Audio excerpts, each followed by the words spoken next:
Hello，各位街坊，我係紀雲陳生，今日嚟到珠海北帶大家睇個兩盤啦，就我哋身後呢個金地世紀城啦。咁而家開發商咧搞活動啊，現房現賣10皮嘢咋吓，大裝修送家私家電啊，仲要送埋中港兩地牌啊，係咪好吸引呢？各位街坊，呢度咧生活交通都係好方便嘅，我哋一出門咧就有中港兩地牌嘅車噶啦啊！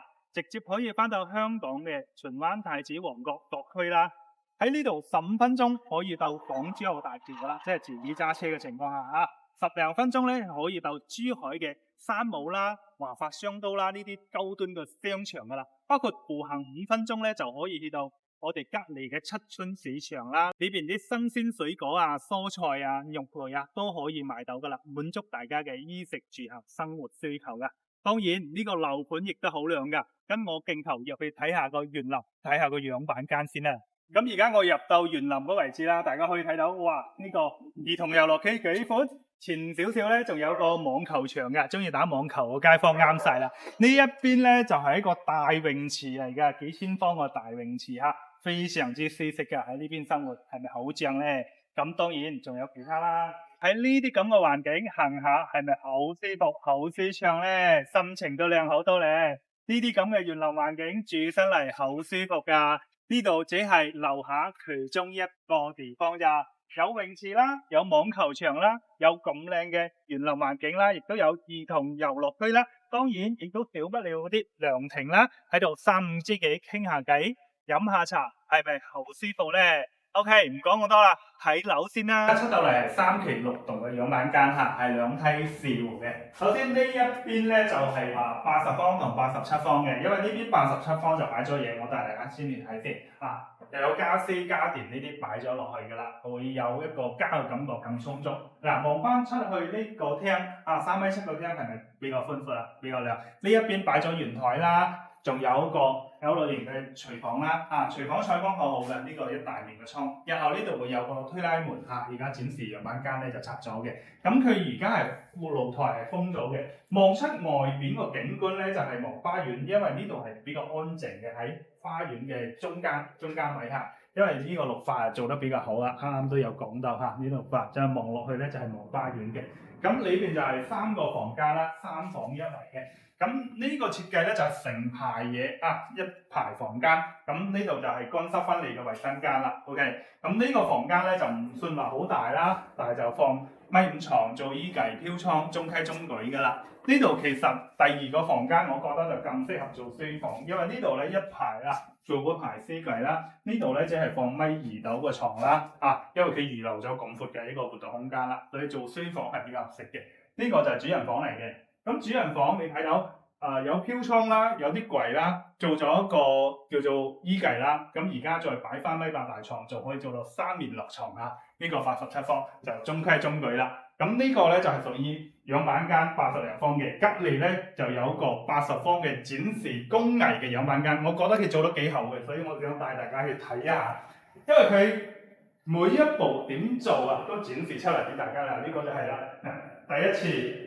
第一個刮牆，第2次、第3次、第4次、第5次、第6次、第7次，即係每一次點做嘅都顯現晒俾大家啦。包括呢啲地下究竟係點樣鋪嘅，係嘛？天花究竟有乜嘢喺上邊，係嘛？你睇下，佢都全部展示晒俾你包括露台飄窗嗰啲，究竟係點做嘅，佢都全部展現出嚟。所以我帶大家去睇下，呢個咧就叫做話真係。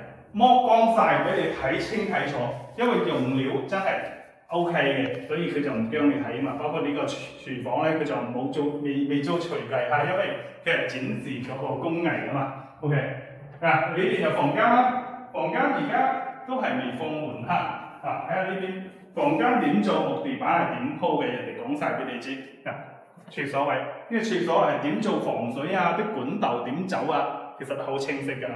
呢度咧最誇張就係話，喂，你睇唔睇到個門一半㗎，即係門咧佢都劈開一半俾你睇到，因材實料啦。OK， 咁佢呢個咧就係80方嘅2房單位啦。當然隔離咧就有個98方，叫4房嘅真係好實用嘅，我帶大家睇下，82幅方2房、87方嘅3房到98方嘅4房單位嚇。隔離咧，即係兩個係對稱㗎啦。咁呢度係98方，98方入到嚟可以睇到，哇！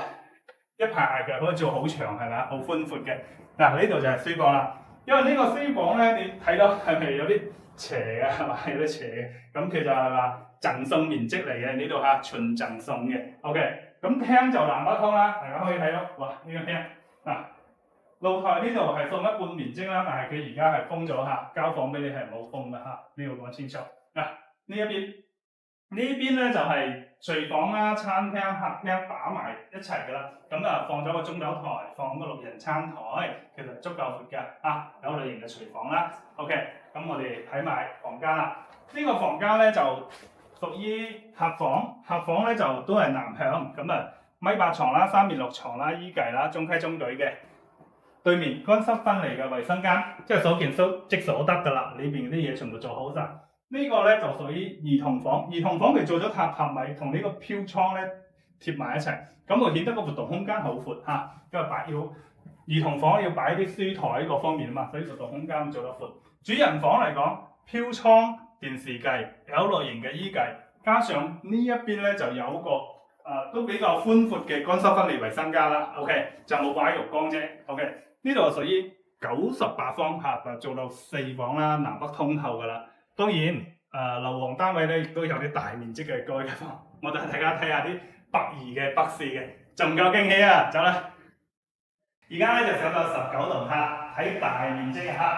呢個係北2方嘅2梯3戶，呢度一入到嚟，呢個面積其實就係屬於公攤面積嚟嘅公共面積，但係咧就只有你呢一戶北2方先用得着，所以你擺翻啲單車啊或者手推車喺呢度，好方便咧。嗱，入到嚟呢度咧。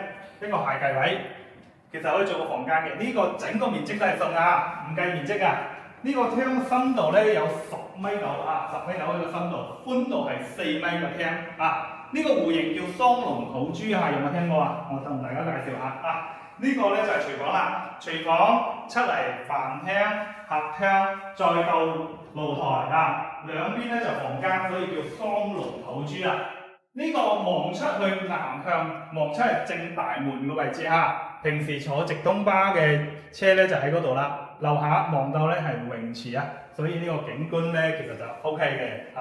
呢個南向景觀，我再睇翻房間啦。呢邊咧就4個房間，分別喺4個角落頭啊。OK， 呢邊係第一個客房。佢咧之前嘅樣板間因為擺有床嗰啲嘅，而家搬開咗，佢而家亦做咗櫃啦。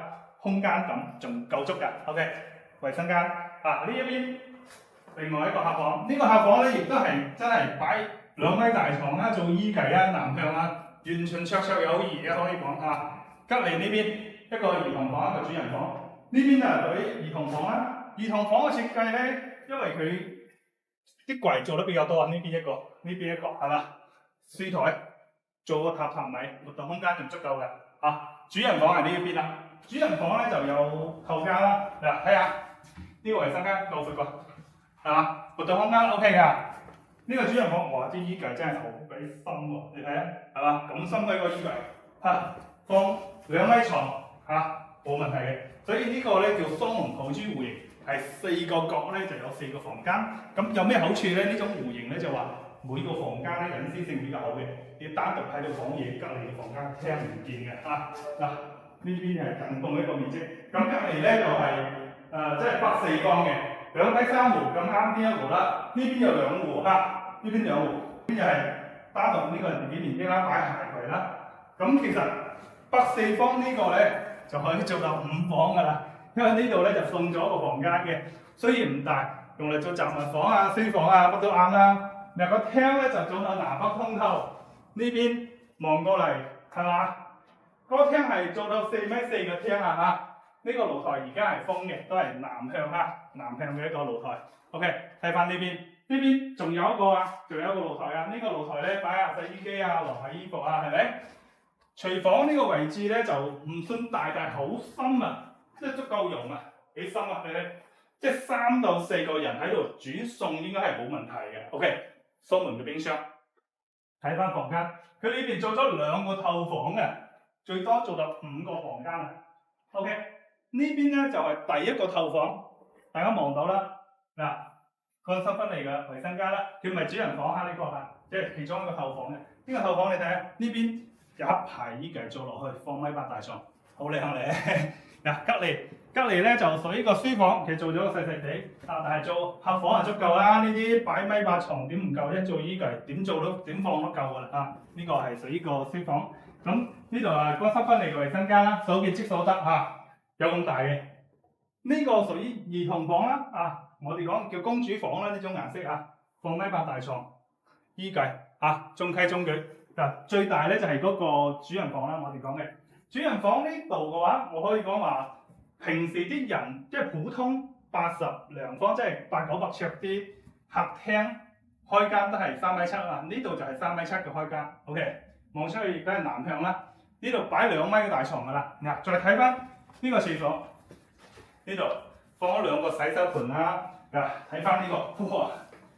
浴缸啊，有浴缸啊，主人房有浴缸，所以話呢個主人房係比較大，亦都係做得南北通透嘅。